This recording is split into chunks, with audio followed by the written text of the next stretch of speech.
What is happening, sports fans? It's your main man, Matt from the DFS 5-pack, rocking it solo. It is Friday, September 24th. Nice football game last night. Unfortunately, Christian McCaffrey and J.C. Horn got hurt for the Panthers. They were still able to beat Houston, who is not very good. Not the greatest NFL game, but always the Thursday night game is always a nice appetizer. And, the full weekend of football between college and the NFL. I'm excited for it. I'm excited for this MLB slate. We got 15 games to break down, a full Friday night, one of the last ones of the year. So excited to talk it out with you guys. I think there's some good places to go, and let's get it. Pitching options, there aren't that many. For such a big slate, really aren't that many pitchers I like. But obviously, with there being so many games and so many options, obviously there's a few guys I think we can look at. Up top is Shane Bieber. For my money, one of the best pitchers in baseball, but no way you can use him here. First off, he's hella expensive at 11.3. Hasn't pitched since early June. He's going to be limited. He's expected to be limited to around 75 pitches. No thanks. Garrett Cole's interesting. Not getting a lot of love, coming off a pretty poor start against the Indians, and also got hit hard by the Blue Jays a couple starts before that. Not the easiest spot in the world at all against Boston, but we know who Garrett Cole is. When he's on, he's got as high of upside as anyone in the game, and he's not going to hit that upside, as often in spots like this because Boston is really good. But, the Yankees need wins. Both these teams playing for a lot, especially the Yankees. So I have no problems going to Cole, especially in tournaments with him not getting a ton of love at 10-8. All right, after that, Frankie Montas. Man, it's really tough to get to Montas in this spot. I'm a huge Montas fan. Outside from that start against Kansas City, I've been really, really good. Or he has been really good, but I hate picking on Houston, especially when a guy's at this price. No thanks. Flaherty, no. Eovaldi, no. Don't like the matchup. I mean, the more I think about it, though, Eovaldi's been damn good this year. Not coming off a subpar outing against the Orioles. It's okay. It happens. I like him to bounce back here. I could see pairing the pitchers in this game. It's still the Red Sox and Yankees that win Fenway, so that scares me. And I can also see runs being scored. Barrios is interesting, going up against his old team. For a long time, really only wanted to use Barrios in Minnesota. Now it's a little weird because he's on the road in Minnesota, but Toronto playing for a lot. I'm sure Barrios is going to have a lot of emotions coming into tonight, and that might not be a great thing, or it might be a really good thing. We don't know. But he's not getting love at all, and I like him at 9,500 in tournaments. Not a must or anything, but I like him. Max Fried. He's in good form right now. I'm a Fried fan. I like his stuff. I always have. This is a doubleheader. So if we potentially get like a really weak Padres lineup, I could see using Fried here. As of right now, not my top option, but certainly on the tournament short list. I have no idea why Reese Nair is 9K, but no thanks. Dylan Cease coming in with a lot of love. He's projected to be one of the highest owned pitchers on the slate, right there with Logan Gilbert. And it makes sense. I mean, Cleveland's not great. He's very affordable at 9K. I will say, though, Cleveland's a lot better than Texas. He wasn't he was dominant in the sense he had 10 Ks, but man, I think a better lineup would have gotten him a little bit. They were hitting the ball hard. Not going to be surprised if Cease underwhelms here. I really don't like using him when he's chalk like this. That said, I completely get why he's getting love. Excuse me, I got a frog in my throat. All right, after that, Eric Lauer, no thanks, he's too expensive. Tyler Mcgill, he was chalky the last time he pitched. I can't imagine he gets much love here, but I'm not that interested. Priced above a guy I like a lot in Sonny Gray. I mean, don't love the matchup. Luis Castillo was a little bit of a letdown last night. The Nationals don't strike out a lot, and their offense hasn't been that bad since the trade deadline. It's not like a Cubs situation here, so it's not like the easiest matchup in the world, but it's still a pretty damn good one. Gray, he's a guy actually we like better on the road. So Gray looks like a really good play here, but when you look a little bit deeper, I don't know. I guess I'm a little torn on Gray. I was expecting to really like him. I should have looked in the splits beforehand. Seeing those splits definitely has me scared off a little bit. Not that I don't think you can use him here, because he's just very talented for that price range, and his upside's real in this spot, home, road, wherever.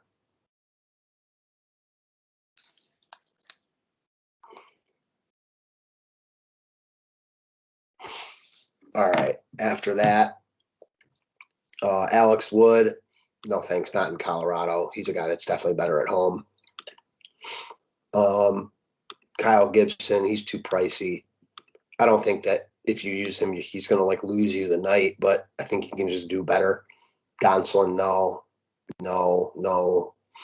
on Greinke, no on Hudson, no Ober, no Espino. Espino is pitching well right now. I'm not buying it, but he is pitching well. Then we get to a couple guys who are definitely in play. No, not Zach Davies. Logan Gilbert. He's just way too cheap for who he is. This kid's got a good arm, coming off back-to-back really good starts. Still so cheap, 6,400 for a guy of this talent in this spot. Yeah, he's high on the short list in all formats for sure.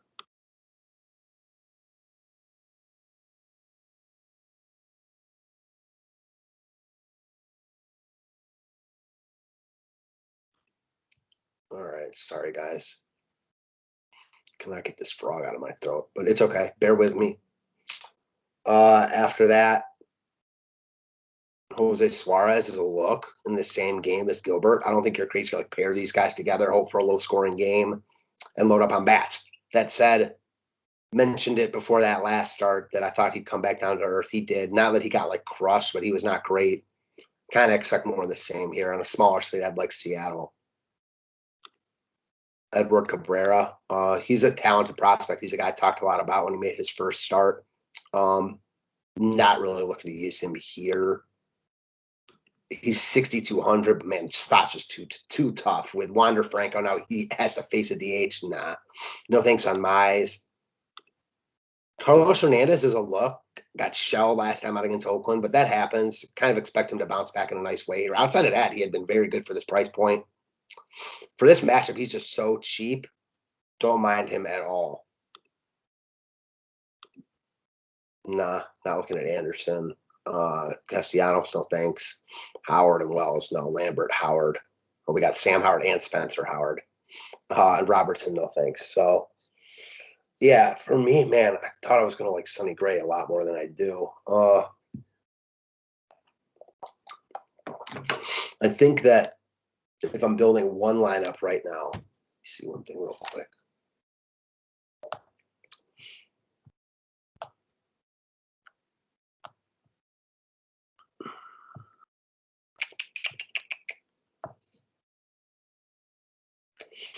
I think there's obviously a bunch of different ways to play it. Man, I don't like how much love he's getting, but Tyler Gilbert looks like hard. It's hard to not like have a big interest in Gilbert, if nothing else. Cease and Gilbert's going to be the chalky combo. I get that. Gray will also get love.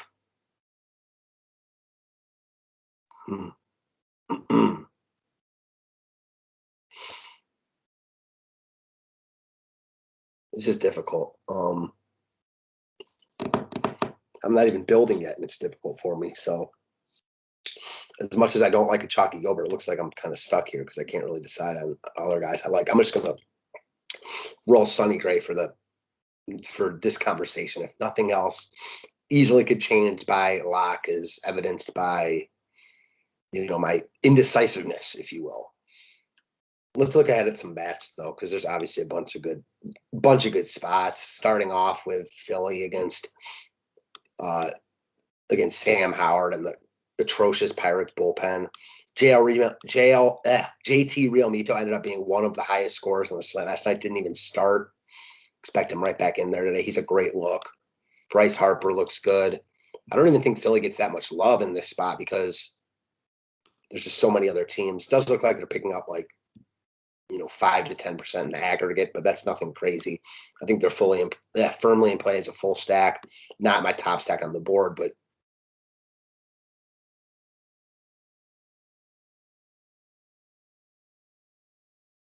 I mean, the Gibsons that I'm afraid to pick on. If Pittsburgh were actually good, I'd go there, but they're not. So no, thank you. Now we get to a spot where I will consider a bad offense in Texas against Alexander Wells and the atrocious Baltimore bullpen. We saw the Orioles bullpen and their pitching staff went out last night. They shut out Texas. I mean, Texas sucks, but this Baltimore pitching staff sucks too. So just because they shut them out last night doesn't mean that anything close to the same thing is going to happen tonight. And Texas is wildly in play for me. Their lineup is not sexy. You're not going to be in love with every hitter in there, but in a spot like this, all these guys could be in good spots, runners on, multiple, ton of at bats. So the Rangers are on my short list for sure here. They're pricey enough where I think that keeps people off them too. Like Nate Lowe at 5K, Yanni Hernandez at 5K. I mean, that's a lot to ask for right there. I believe he was hitting 9th yesterday. I mean, you want to talk about low owned. He's going to be low owned for sure. And then as far as the Orioles go, against Spencer Howard, I don't hate Baltimore. I don't think they're a bad look at all. They're cheap. That their lineup probably looks a little bit better today. Mullins, Hayes, who homered last night, Mountcastle homered. He's probably their best DFS hitter right now. Trey Mancini, don't play Chris Davis. I don't hate Baltimore. I think they're kind of just like another team tonight because of how many teams are in play, but don't mind them, to say the least. Next up, we got the Nats and the Reds. So Sonny Gray hasn't been great at home. I mean, I think he's wildly in play, and it's tough for me to want to stack Washington on this slate with so many good spots, but Juan Soto continues to just flat out check the game log. I mean, he is absolutely locked in. Imagine they pitch around him tonight. But I mean, teams have been trying to pitch around him all year, and he's having a monster year. I talked about this in the first half. He was going to get going. Well, he's been arguably the best hitter in the majors since the All-Star break. So you could want to use him whenever. I get it. And in a good hitter's park tonight, as a one-off, I see it. That said, man, considering the options, I'm way more on the Gray side. So I'm going to kind of just, at least as of now, use him and pray. And then the Reds against Espino. Espino's been good enough. The Reds were a big letdown last night. Winker's back on the yeah, I don't know. The Reds don't excite me here, to be honest. There's just too many teams in play I like more. Yankees and Red Sox, I like the pitching in this game. That said, I mentioned it. These offenses can go off at any point. We've seen wouldn't be the craziest thing if a Cole Eovaldi game turned into a high scoring game with these bullpens. Not that the bullpens are awful, but they're not great. Specifically the Red Sox. I don't know. That said, if I'm if I'm making one line or a 3-entry max, I'm not getting to the offenses here. Miami and Tampa Hernandez. Cabrera against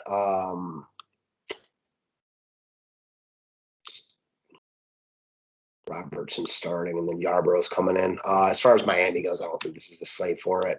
Too many other just better teams. Yarborough's good enough. That said, he hasn't been good recently. Although he was pretty good towards the end of that Detroit game. I like that he kind of rounded back into form. So no thanks to Miami. Tampa definitely in play, though. Franco's back. Obviously always like Lau, Meadows, Rosarena. See if Cruz is out.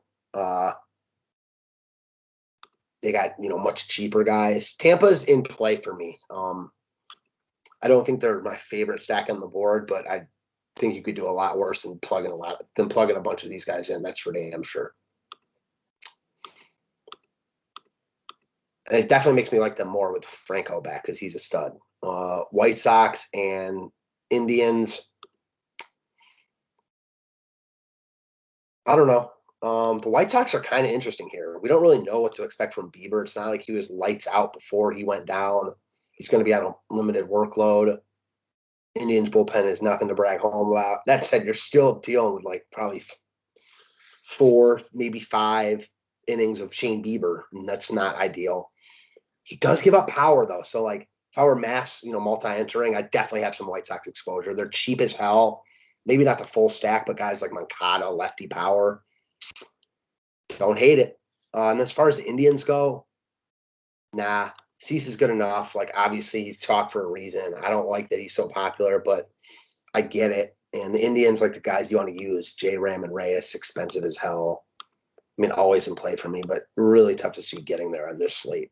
All right, next set of games, we got the Royals and the Tigers. The Tigers, I don't hate it. I respect Hernandez enough, and plus I don't think they're good enough to want to get there on a slate like this, but we've seen crazier. I mean, it's not like Hernandez is a guy I'm afraid to pick on. If you were getting like a lot more love, I'd like Detroit more. They're not, though, or he's not. So no thanks on the Tigers. The Royals, though, yeah, not getting much love. Casey Mize hasn't been great, and the Detroit bullpen's not good. So this is a team I could definitely see stacking. You can use expensive pitching with them, too, if you wanted to use like a Barrios and or a Cole. They got cheap pieces all over. They got, obviously, the best catcher option in all formats in Perez. I do not mind the Royals there at all. I think they're definitely on my short list. All right, next up, we've got the Cardinals and Cubs in one of 2 7-inning games. The interesting thing about this one is that the wind's blowing out hard tonight in Wrigley, and the Cardinals are cheap as hell against Zach Davies. I mean, Goldschmidt's one of the hottest hitters in baseball. Monster series in Milwaukee. Monster last 2 games, I should say. Carried the team over those 2 games. St. Louis has won 12 in a row. We'll see what happens during the day, but I've never seen these guys so cheap. Arenado, Goldie. I mean, and the difference between them and them being a normal home team is 1 inning of at-bats. Like, St. Louis, I think they're just way too cheap here. If you do like expensive pitching, I think St. Louis is probably my favorite place to go. Just considering how good these hitters are and how inexpensive they are. We'll have to wait and see what their lineup looks like because they are playing a doubleheader, but worth noting if nothing else. We have the Mets and the Brewers. Eric Lauer against Tyler McGill. 2 guys that I'm not interested in using, but that I think are good enough, or I don't really want to pick on them on a slate like this. McCann has gotten going a little bit over the past couple games. I'm sure he's going to be in there very cheap. Pete Alonso, very cheap against the lefty. He's homered in back-to-back games. So I don't hate a couple pieces of the Mets, but nothing I want on a full stack. And probably the same thing for the Brewers. If you want to get to a one-off or 2, I don't hate it. All right, now we get to the big boy, the Giants and the Rockies. So first I'll talk about the Rockies. Alex Wood is not a guy I'm looking to use here. But Colorado's getting quite a bit of love against him because of their prices. Now, Wood has not been great recently.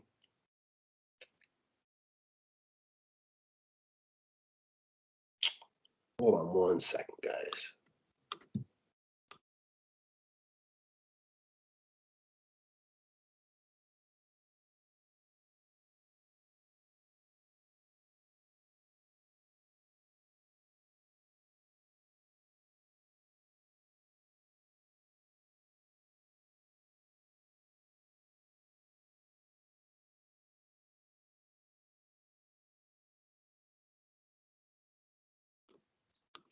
All right, I am sorry. I'm back with you.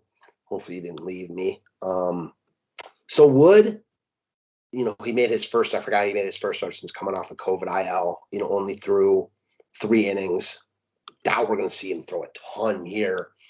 And the Rockies are just another one. Like, they're so cheap. Trevor Story, CJ Cron. I mean, why are these guys like, why is Cron 3,400? It makes no sense. Blackman 43 is whatever, but mainly Story and Cron, I imagine, are the ones getting a lot of love, and it makes a ton of sense. And the Giants, in a really good spot against Paul Lambert. Peter Lambert, excuse me. I knew something sounded off there. They're coming in as the highest owned team on the board, but I don't think they're going to get enough love even then. It's not always about just like who the highest owned. It's do they deserve to be that high owned? Should they be even higher owned? Looks like that might be a situation with the Giants here. Their whole lineup looks good. Crawford, Longoria, Bryant, Bell. They're expensive enough, which might keep their ownership down. It looks like it is. That only makes me like them more. I got no issues going down on pitching and loading up on the Giants here in any format. I think they're getting enough love where you can just lock them in cash games, but they're not overwhelming. So it's not overwhelmingly so where you can't use them in tournaments. That's how I look at it.